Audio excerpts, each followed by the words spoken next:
हास्य विनोद, जोक्स बघा, जोरजोरात हसा. पिंकी ब्लाऊज शिवायला टेलरकडे गेली आणि म्हणाली, भाऊ ब्लाऊजच्या बाहेर नेटवाल्या ठेवा. या व्यवसायात नवीन असलेल्या टेलरने विचारले, 3G की 4G? पिंकीला शुद्धीवर आणायचे प्रयत्न सुरू आहेत. रणरण त्या उन्हात काही लोक बसची वाट बघत होते. काही वेळानं तिथं भिकारी आला आणि पैसे मागू लागला. प्रत्येकाला त्याला जमेल तसे पैसे दिले. सगळ्यांकडे मागून झाल्यावर त्याने पैसे मोजले आणि रिक्षात बसून निघून गेला. बस आली की नाही ते अजून कळू शकलेलं नाही. वर्गात विज्ञानाचा तास सुरू असतो. गुरुजी, न्यूटनचा नियम कोण सांगेल? बंड्या, सर पूर्ण नियम पाठ नाही पण शेवटची ओळ माहीत आहे. गुरुजी, ठीक आहे बंड्या, सांग. बंड्या, आणि याला न्यूटनचा नियम असे म्हणतात. गुरुजींनी बंड्याला इतका धुतला की विचारू नका. नवरा दमून भागून कामावरून येतो आणि दाराची बेल वाजवतो. अनेकदा बेल वाजवूनही आतून काहीच प्रतिसाद येत नाही. बऱ्याच वेळानंतर बायको दरवाजा उघडते. नवरा संतापून, अगं किती वेळ लावशील दार उघडायला? अर्धा तास झाला मी बाहेर उभा आहे. बायको, ओरडायला काय झालं? अर्ध्या तासापासून तुम्हाला सांगते की 5 मिनिटात येते म्हणून. तुम्हाला कळत नाही का?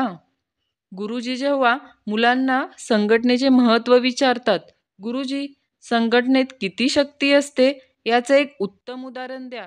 बंड्या, गुरुजी, खिशात एक विडी असली तर सहज तुटते, पण विडीचा बंडल असला तर तुटत नाही. गुरुजींनी बंड्याला दम लागेपर्यंत मारलाय.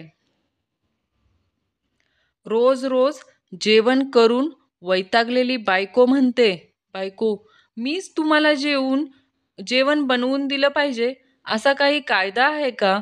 नवरा, कायदा कशाला हवा? अवघ्या जगात हीच पद्धत आहे. कैद्याला जेवण सरकारच देतं. बायको, तुम्हाला एक प्रश्न विचारते. जगातील सर्वोत्तम गायक कोण? नवरा, मला सांगता येणार नाही, तूच सांग. बायको, मच्छर. नवरा, कसं काय ग?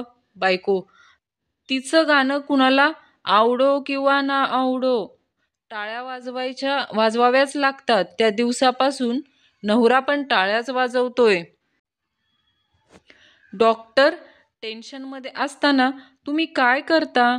वेडा, डॉक्टर साहेब, मी मंदिरात जातो. डॉक्टर, अरे वा, छान. मग तिथं जाऊन तुम्ही ध्यान वगैरे करता का? वेडा, नाही, मी लोकांचे बूट आणि चप्पल मिक्स करतो. मग मी त्या लोकांना बघत बसतो. त्यांना टेन्शनमध्ये बघून माझं टेन्शन दूर होतं. एका भिकाऱ्याला 100 रुपयाची नोट मिळाली. खुश झालेला तो भिकारी 5 स्टार हॉटेलमध्ये गेला आणि पंचपक्वानावर ताव मारला. त्याच्या जेवणाचं बिल 1,500 रुपये झालं. त्यानं मॅनेजरला सांगितलं, माझ्याकडे पैसे नाहीत. मॅनेजरनं त्याला पोलिसांच्या ताब्यात दिलं. भिकाऱ्याने 100 रुपयाची नोट पोलिसांना दिली आणि सुटका करून घेतली. याला म्हणतात फायनान्स मॅनेजमेंट विदाऊट MBA. बायको, तुम्ही माझा विश्वासघात केलात. नवरा, का? असं मी काय केलंय? बायको, तुमचं आधीच एक लग्न झालंय आणि तुम्हाला राणी नावाची दुसरी बायको आहे.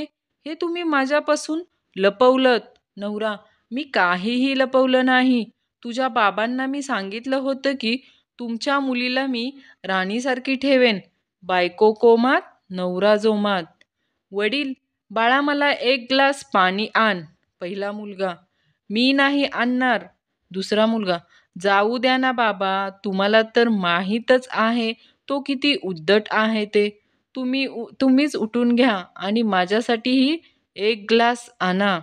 नवरा बायकोचं कडाक्याचं भांडण सुरू असतं.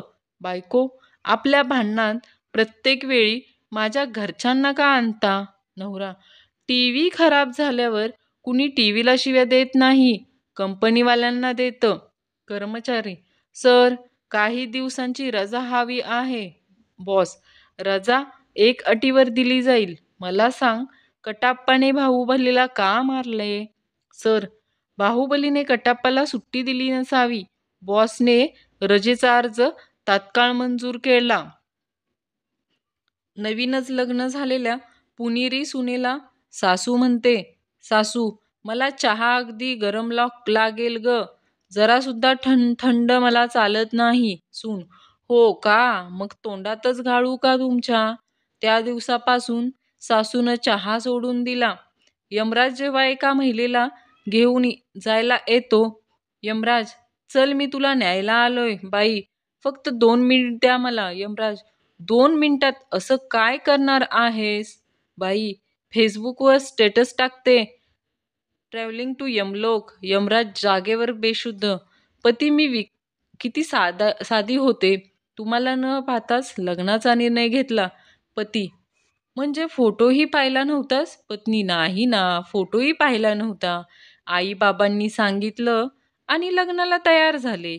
पती, अगं हे तर काहीच नाही. मी तुझ्यापेक्षाही साधा होतो. तुझा फोटो पाहिला असतानाही मी नकार दिला नाही. सुरेश, डॉक्टर साहेब, माझी एक समस्या आहे. डॉक्टर, बोल, काय झालं? सुरेश, मला बोलताना समोरची व्यक्ती दिसत नाही. डॉक्टर हैराण होऊन, असं नेमकं कधी कधी होतं? सुरेश, फोनवर बोलताना. नवरा बायको डिनरसाठी हॉटेलमध्ये गेले होते. नवरा, काय खाणार? पिझ्झा ऑर्डर करूया. बायको, नको, सध्या मी डाएटवर आहे, त्यामुळे लाईटच खाते. नवरा वेटरला, माझ्यासाठी एक पिझ्झा आणि मॅडमसाठी एक LED बल्ब. पत्नी, चला ना, आज बाहेर जेवायला जाऊ. पती, का? पत्नी, आठवड्यातून एकदा तरी. माझ्या मनाला वाटतं तुम्हाला काहीतरी चविष्ट खायला घालावं. पती, तू प्रत्येक वेळे माझं माझं का करत असतेस? त्याऐवजी आपलं आपली असं म्हणायला हवं. पतीची बोलणी सुरू असताना पत्नी कपाटात शोधाशोध करत होती. ती कपाटात काय शोधतेस? पत्नी, आपली साडी. नवऱ्याचा फोन नेहमी लॉक असायचा. पासवर्ड पण काहीतरी अवघड ठेवला होता. एके दिवशी फोन लॉक न करता नवरा वॉशरूमला गेला. बायकोनं संधी साधली. तिनं नवऱ्याचे मेसेज तपासायला सुरुवात केली. थोड्या वेळानं नवरा तिथं आला. बायको रागानं लालबुंद झाली होती. नवरा, काय झालं ग? सगळं ठीक ना? बायको संतापून, हा, पप्पू प्लंबर तुम्हाला काय विचारतोय? जानू, जेवलास का म्हणून. बायकोचा वाढदिवस. कंजूस नवऱ्यानं सकाळी शुभेच्छा दिल्या. पाकिटाचा विचार करत करत त्यानं बायकोला गिफ्टबद्दल विचारलं. नवरा, काही गिफ्ट हवंय का तुला माझ्याकडून? बायकोला नवी कार हवी होती. तिनं सूचक शब्दात इच्छा व्यक्त केली.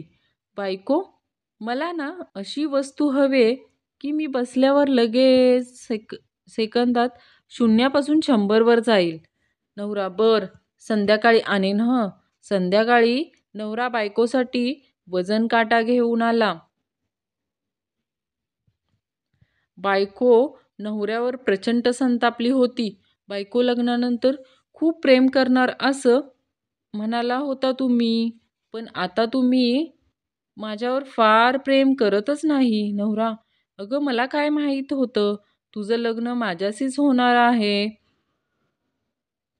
बायको, अहो ऐक ना, मी तुमच्यासाठी ना एक मस्त शर्ट आणलाय. नवरा, अरे वा, खूपच चांगला शर्ट आहे. कितीला घेतलास? बायको, 7,500च्या साडीवर फ्री होता. मला खूप आवडला. मग त्या शर्टसाठी मला साडीही घ्यावी लागली. नवरा अजून डोक्याला हात धरून बसलाय. वर्गात गुरुजी झंप्याला प्रश्न विचारतात. गुरुजी, झंप्या, चल 15 फळांची नावं सांग पाहू. झंप्या, आंबा, फणस, पेरू.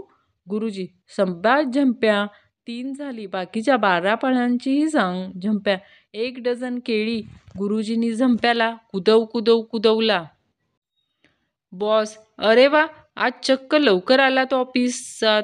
तो सकाळी बायकोसोबत भांडण झालं. भांडणानंतर बायको म्हणाली, नरकात जा. मग आलो निघून.